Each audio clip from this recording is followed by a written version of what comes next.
যে জায়গার প্রত্যেকটা ইঞ্চি জায়গা আল্লাহর জিকির করে।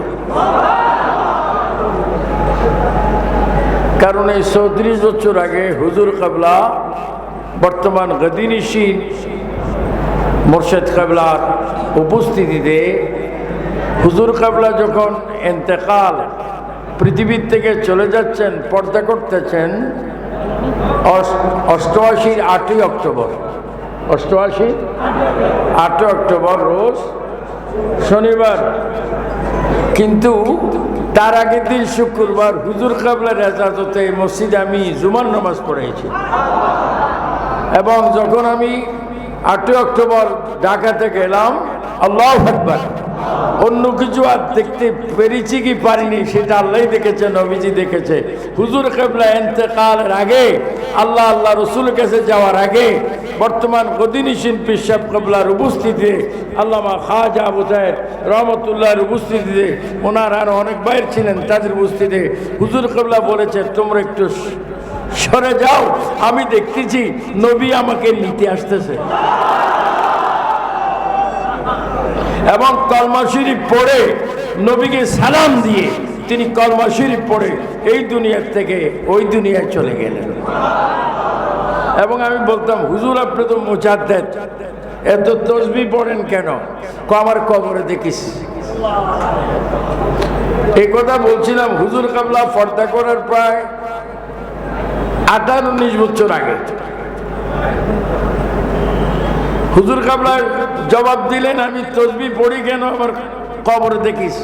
ঠিক আমি হুজুর কাবলার ইন্তেকালের 1 মাস পরে যখন সকালে আসলাম, পীর সাহেব বর্তমান গদিনিশীন আলা হযরত পীর সাহেব কাবলা তিনি কাঁদতেছেন।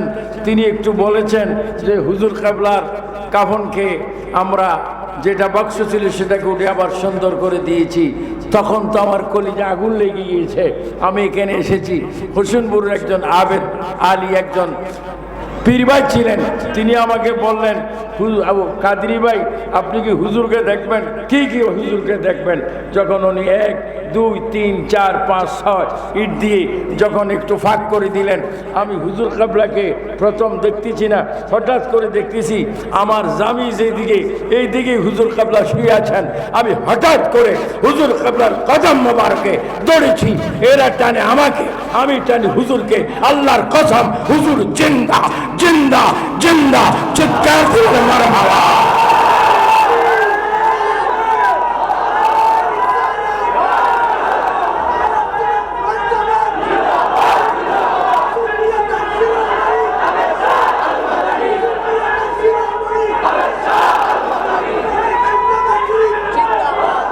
যারা আজকে এখানে এসেছেন আপনারা দেখেছেন, এটা দরবার শরীফ, এটাকে অন্তর দিয়ে ভালোবাসবেন।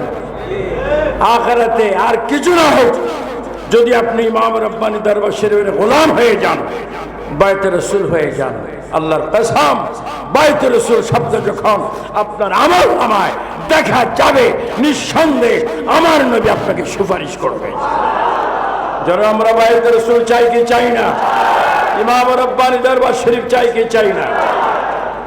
ইমাম রব্বানী দরবার শরীফের বর্তমান যিনি গদিনিশীন আলা হযরত, তিনি বাংলাদেশ আহলে সুন্নাত ওয়াল জামাতের চেয়ারম্যান এবং বাংলাদেশ ইসলামিক ফ্রন্ট বাংলাদেশের কি চেয়ারম্যান, হিজবুর রাসূল সাল্লাল্লাহু আলাইহি ওয়াসাল্লামের চেয়ারম্যান, সব কিছু। কিন্তু এত কিছু হওয়ার পরও আহলে সুন্নাত ওয়াল জামাত ঐক্য হয়ে চলো, এটা আপনারা চান কি চান না? আহলে সুন্নাত জামাত ঐক্য হওয়ার আগে, মিটিংয়ের আগে আমি হুজুর কাবলা বর্তমান গদিনিশীন হযরতকে আমি ফোন করেছিলাম এবং বাস্তব কথা বলেছিলাম। তিনি বলছেন সুন্নিয়তের ঐক্য ছাড়া উপায় নেই। আমি বলছি সারা বাংলাদেশের 2-3টি দল ছিল, সমস্ত দলের চেয়ারম্যান, মহাসচিব, যুগ্ম সচিব, সাংগঠনিক সচিব এক হয়ে ঢাকায় এক জায়গায় বসে সবাই ঐক্য হয়েছে। এদিকে আপনার বেজার না খুশি? এই হাত তুলে বলে ঐক্য আমরা চাই কি চাই না? আমি ইমাম রব্বানী দরবার শরীফের জামে মসজিদ থেকে আমি বলছি, যারা অনৈক্যর কোনো সূচনা করবেন তারা নিজের পায়ে নিজে কুড়াল মারবে। যারা ঐক্যের জন্য উপর দিয়ে থাকবেন, বিতর্কত লেস কাটবেন, নিজের লেস এমনি কাটা হয়ে যাবে। বলেন আমরা ঐক্য চাই কি চাই না? হুজুর কেবলা, আমি যখন বরিশাল যাচ্ছি, হুজুর কেবলার সাথে আমি বরিশাল যাচ্ছি, বরিশাল যখন যাচ্ছি দেখতেছি হুজুর কেবলা তসবিহ, 1000 তসবিহ পড়তেন। সুবহানাল্লাহি ওয়া বিহামদিহি সুবহানাল্লাহিল আযীম, ইয়া গনি ইয়া আল্লাহ, ইয়া মুগনি ইয়া আল্লাহ, ইয়া লতীফ ইয়া আল্লাহ, ইয়া আজিজ ইয়া আল্লাহ। তা আমি বলতাম, হুজুর আপনাদের এই তসবিহ এত তসবিহ পড়েন কিসের জন্য? কবর আমার তসবিহ কেন পড়ি? কবরে দেখিস। কোথায় দেখিস? ঠিকই আমি হুজুর কেবলাকে যখন কবরে দেখতে পেলাম, আমি নিজের চোখে দেখলাম আমার হুজুর ডান হাত সেই সিনার উপরে যেন তিনি তসবিহ পড়তেছেন, এবং তিনি 126 বছর হায়াত পেয়েছেন। কত? 126 বছর। উনি শুনে এমনি কোনো ফিন না, উনি আলেম, বুখারী, সিয়াসিতে ওনার মুখস্থ ছিল। উনি জামিয়া আহমদিয়া আলিয়া সুন্নিয়ার মধ্যে তিনি হেড মুহাদ্দিস ছিলেন, বড় মুহাদ্দিস ছিলেন। বড় বড় আলেমদেরকে উনি বলতেন, আমি নিজেই শুনেছি, বুখারীর উত্তর দক্ষিণ চিনো? হুজুর আমি বুখারী পড়াই। তুই বুখারী পড়াইলে কি হবে? উত্তর দক্ষিণ চিনোস? না, আমি নিজে বুখারী, আমি নিজে মুসলিম শরীফ পড়ো, তুমি বুখারী, আমি নিজে মুখস্থ তোমার কথা কি সহি না ভুল আমি নিজেই বলি। এত বড় আলেম, ভারতের মধ্যে বিভিন্ন মাদ্রাসায় তিনি মুহাদ্দিস ছিলেন, এবং এই বাংলাদেশে প্রথম তিনি একমাত্র সাংগঠনিক রূপ দিয়েছেন বাংলাদেশ আহলে সুন্নাত ওয়াল জামাত বৌফিরিরা। হুজুর কেবলার সংগঠনে সহসভাপতি হিসেবে ছিলেন, সদস্য হিসেবে ছিলেন। আমি অনুরোধ করব, যারা এই দরবারে এসেছেন, যারা আসবেন, যারা আজকেও আসছেন, ভবিষ্যতে আপনারা আসবেন, আদব রক্ষা করবেন, মাজার শরীফ জিয়ারত করবেন। হুজুর কেবলার শাহজাদা বর্তমান গদিনিশিন পীর সাহেব কেবলা মুর্শিদে বরহকের দোয়া নেবেন। হুজুর কেবলার অন্যান্য শাহজাদাদের পক্ষ থেকে দোয়া নেবেন, আল্লাহ যেন আমাদেরকে দুনিয়ার থেকে যে দিন যায় এবং আখিরাতে ঢুকতে যে কবর আমরা যাব, দুইটা রাষ্ট্র, একটা হচ্ছে দুনিয়া শেষ, আর তো হচ্ছে আখিরাতের শুরু কবর। দেখেন আমার মুর্শিদ কেবলা আমাদেরকে বাইতুর রাসূল সাল্লাল্লাহু আলাইহি ওয়াসাল্লাম করেছেন, আর আমরা যখন দুনিয়ার থেকে যাব কবরে গিয়ে পিঠ লাগাবো, তখনও দেখেন বাপ নাই, মা নাই, দাদা নাই, দাদি নাই, নানা নাই, নানি নাই, ভাই নাই, কেউ নেই। ওই মুহূর্তে মসজিদের ইমাম সাহেবের নেতৃত্বে একটা দোয়া পড়া হবে, একটা জিকির করা হবে। সবাই বলুন বিসমিল্লাহে ওয়া আলা মিল্লাতে। আবারও বলো বিসমিল্লাহে ওয়া আলা মিল্লাতে। আমরা মিল্লাতে রাসূলুল্লাহর মধ্যে যেতে চাই কি চাই না? আমার নবী কবরে থাকবে, আমার নবী কবরে থাকবে।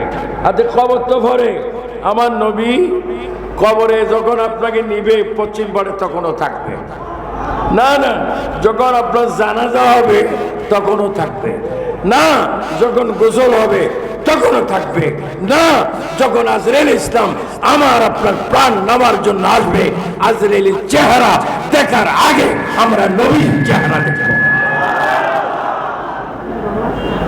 একটু আমি স্লোগান দিব, আপনি একটু স্লোগানের জবাব দিবেন। বায়তে রাসূল বায়তে খোদা, বায়তে রাসূল বায়তে খোদা, জিক্রে রাসূল জিক্রে খোদা, ইমামে রব্বানি দরবার শরীফ, ইমামে রব্বানি দরবার শরীফ। সকলে আমাকে দোয়া করবেন। আমি আসলে অসুস্থ, কিন্তু চেয়ারে বসলে সুস্থ। হুজুর কেবলা দুনিয়ার থেকে গিয়েছেন কত বছর? তার আরো আগে 13 বছর, 13 আর 34 কত? প্রায় 47 বছর। অনেক বাবারা তখন রু জগত ছিল, নিঃসন্দেহ। মাশাআল্লাহ, ওনারও কিন্তু বয়স হয়েছে।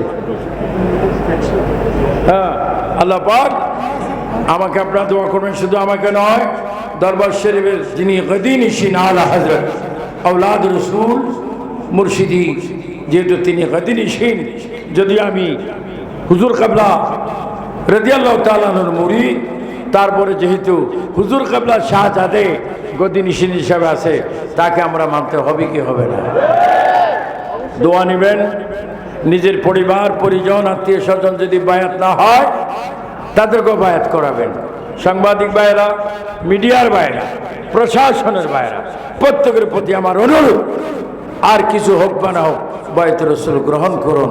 পৃথিবীতে কাউকে না পালো, হাসরের ময়দানে কাউকে না পালো, একটা কথা পাবেন, শাফাআতি লিআহলিল কাবায়েরে মিন উম্মতি, আমার নবী হাসরের ময়দানে গুনাহগার উম্মতকে সুপারিশ করবেন করবেন। এটা আমাদের ঈমান আছে কিনা?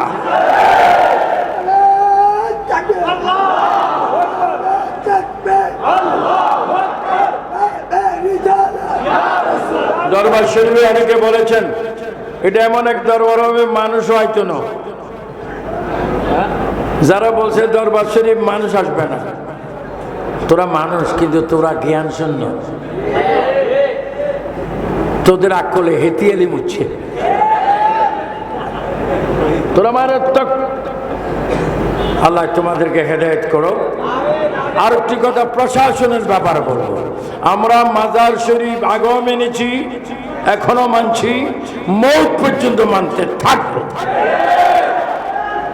এদের যারা মাজার ভাঙতে যায়, আবার মাঝে মাঝে ফেসবুকে লেখে, এ মাজার ফুরাজিরা শুন, আজকে 3টা ভাঙ্গম 4টা ভাঙ্গম, লাগে যেন বিশ্বযুদ্ধ লেগছে। অলি আল্লাহর বিরোধী করলে দেখ কত মুশকিলে পড়তে হয়, এখনো তো ফরজ নেই। যেটার কাছে আশ্রয় চাইবি আমারে বাসা আশ্রয় দেয়, হে তোমারে কামড়ে বল। আমরা মাজার চাই। আমার মাওলানা আল্লামা জয়নুল আবদিন জুবাইরি বলেছেন, মৌসুলিয়া শাহ আমানত চট্টগ্রামে মৌসুলিয়া আনোয়ারা, মৌসুলিয়া কি পাক্কা অলি, তিনি সাগরে দিয়ে এসেছেন পাথরের উপরে বসে। তুমি যদি এত শাহ মৌসুলিয়ার থেকে বড় হও, মাজার ভাঙতে চাও, তুমি একটা ইট ডাকাতিয়া নদীর দাও না, তুমি সরো যাবে। খবরদার বেয়াদবি করবে না। আমি প্রশাসনকে বলবো মাজারগুলো যেন রক্ষা হয়, আদব আদব দিয়ে খেয়াল রাখুন। কিন্তু আপনিও রক্ষা করতে পারবেন না, মাজার রক্ষা করার মালিককে। বলি আল্লাহরা বন্ধুগার, আমরা তাদেরকে মেনেছি, মানতেছি, মানতে থাকবো। সকলের কাছে আহলে সুন্নাত ওয়াল জামাত ওলামায়ে কেরামের জন্য দোয়া চেয়ে আমাদের গদিনিশিন পীর সাহেব মুর্শিদ কিবলার হায়াতের মধ্যে বরকত চেয়ে, অন্যান্য শাহজাদাগণের হায়াতে বরকত চেয়ে আবু সুফিয়ান খান আবিদি আল কাদরি বক্তব্য এখানে ইতি করলাম। আসসালামু আলাইকুম ওয়া রাহমাতুল্লাহি ওয়া বারাকাতুহু।